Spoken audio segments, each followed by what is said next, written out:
Hi all, and welcome back again to another Your PT Hub nutrition session with me, Dan Richardson, the head of nutrition here at Your PT. Delighted to have you watching these videos, and today we're going to tackle a topic that a lot of nutritionists hate talking about because they're not too confident with it, which is supplements. We're going to look at some of the effective supplements. We're going to look at the supplements that maybe some of our clients may need but also may not need. We're also going to talk about supplement safety and the dangers of prescribing supplements as a personal trainer. Now, it is within your duty of care to have the knowledge in and around supplements so that you can make informed decisions with your clients to help them decide whether a supplement is needed for them or not. Now, I want to start this session and intro supplements a little bit, as ultimately they are not essential to health or performance. I know top-level athletes performing for GB that don't take any supplements and go through a food-first approach. There's a really good paper for those that are a little bit research inclined by Graham Close and the rest of his research team, which ultimately speaks about the food-first approach that is slightly flawed within the fitness and the sport industry. Ultimately, when we think about performance nutrition and we think about supplements, they do go hand in hand. But we have to remember that supplements are intended to add to or supplement an already good dietary intake. So the first thing we need to support our clients with is the balanced habitual nutrition and structure that we spoke about in the previous videos before aiming towards any supplements. Often in the market and the world that we're in, a lot of people will have false claims in and around supplements. So I'm going to debunk some of them in today's session, but I think it's really important to remember that they might be or potentially be beneficial for some of our clientele that we're working with. I thought it would be only right if we started with the key supplement section. There's very few supplements as a registered nutritionist that I'd recommend for all people to consume. So this section should be nice and short and pretty easy to kind of go through.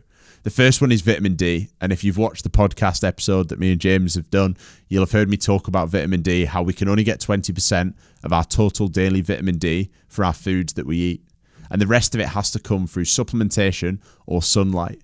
Now, the majority of us will be working out of the UK, and our clients will be living and working out of the UK as well, so in the winter months, we really struggle to get our vitamin D in. There's two factors to this, really. One is the fact that the weather obviously changes in the UK across the autumn and winter months. But secondly, the nights become less light and become a lot darker, which then results in us actually seeing less sunlight due to our working patterns. So it's important that if we are prescribing or at least recommending vitamin D, we have a good foundational rationale behind it. Does our individual client work indoors? Are they in the UK over the autumn and winter months? And is vitamin D a potential concern for them? I'd argue if we can tick all of them boxes, then vitamin D is something that we can absolutely, with good certainty, give out that information to our clients. Another thing with vitamin D, it's very hard to overdose on. There isn't actually a lethal or toxic dose that is actually referenced in any of the research. So offering out vitamin D for our clients won't cause any harm. If anything, it'll just have a non-benefit if they're already getting their vitamin D through sunlight. The second one I wanted to go through is creatine. Creatine is becoming one of the most researched topics at the moment and is really in the limelight for the supplement side of things. Creatine is a naturally found compound. We can get it through meats, fish, eggs, etc. But our body can only really absorb around 1 to 2 grams of creatine through our foods per day maximum. There's a stat out there that suggests that if we want 5 grams of creatine, which is a typical scoop size of creatine, we need about 2.5 kilograms of salmon. That is not nutrition advice to give out to your clients, of course. However, we have to consider the fact that if we can't get it through our foods, we have to look towards getting it through our supplements.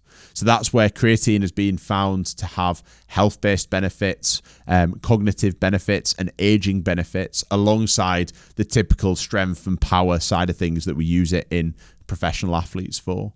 So looking towards supporting an athlete or supporting a client with creatine usage ultimately could be a supplement that we look to use with our clients. However, it's not for every single person that we work with, and we'll have to do a needs analysis to check whether that client needs that specific supplement. And the final one I want to go through is caffeine.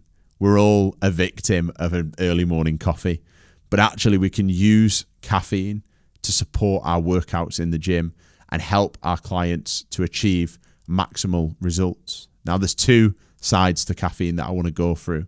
One is the risk factors to overdosing on caffeine and how that can have a detriment to sleep, our overall well-being, and our goals that we're pursuing for our clients. And the second is, of course, then using caffeine to peak within training sessions. If we have an evening session, then ultimately we're not going to be able to use caffeine to be able to promote that, because the half-life of caffeine is around 6 to 8 hours long. So if we're training at 6 p.m. and we decide to have a coffee or a hit of caffeine directly before that individual session, ultimately we're probably not going to feel sleepy till around midnight or 2 a.m. in the morning based on the half-life of caffeine. Now, we may fall to sleep before then and fall to sleep fine, but our quality of sleep is going to be at detriment. So we need to make sure that we're mindful of when we have our caffeine in the day so it doesn't affect our sleep in the evening, as we know sleep is a fundamental factor for our clients to achieve their goals in their health and well-being. So using caffeine maybe for early morning sessions to kick off and kickstart our energy systems can be a really great way to do so, permitting that we've been awake for 90 minutes and we've given our adenosine system time to wake up. Having a coffee and going straight into a session isn't necessarily the most beneficial way of having caffeine. We know it takes time to absorb in the body, so 30 to 60 minutes is a perfect time frame to have our coffee or caffeine hit prior to a training session. I'll put a link or I'll put some graphs on screen to show how caffeine can compound across the day. So be mindful if we're telling clients to use caffeine to promote better performances within their training sessions, how if they have many coffees at work, this compounding interest of half-life from caffeine can have a detriment to sleep. So typically most people can get away with having 200 to 400 milligrams of caffeine in a day. And I'll stick some form of graphic on screen that shows some of the different drinks, such as a Red Bull that has around 80 milligrams, or a Monster Energy that has 200 milligrams, or a standard kind of drip coffee that has around 150 milligrams of caffeine in. But you can start doing the maths on there and realize that actually a lot of our clients might already be over caffeinated. So recommending caffeine might potentially be a detriment as a PT. So we might want to understand the total amount of caffeine they're already consuming and maybe just placing it in the right points in the day to elicit the best energy expenditure across their sessions. So I feel like in this video, I've been very positive and kind about supplements so far. And there's a good reason for it, because a lot of supplements are safe and are effective to use. And I think as personal trainers, having that knowledge arguably is going to stand you out from the rest of the PTs on the gym floor. But we also have to be mindful of the dangers of supplements. In the last section, we touched on overdosing on caffeine and the effects it can have on our sleep and potentially our mental health. But we have to be mindful that not everything we see online or the claims that are made of supplements are factually correct. We have to go and do our own research and check where that research is sponsored to ensure that we're not being misconstrued by the knowledge that we're absorbing from different content and media platforms. In addition to that, there was a study done back in 2014 that found that 18.6% of all UK-based supplements that were on the supermarket shelves contained contaminants that would have a professional athlete barred within their sport. Now, I know we're not always working with professional athletes in the personal training sphere, but we have to think about what those contaminants might be and how they might have a detrimental effect to the health of our individual client. So looking towards reputable brands, making sure that we're using products that are informed sport, meaning they've been tested for any harmful chemicals, is always going to be a good way to go to ensure the quality and safety of the supplements that we're recommending to our clients. Often we can find that if we go to a Holland & Barrett or a supermarket like Tesco or Sainsbury's, there'll be the odd kind of brands that are a little bit cheaper than others that don't do their due diligence on the products that are within there.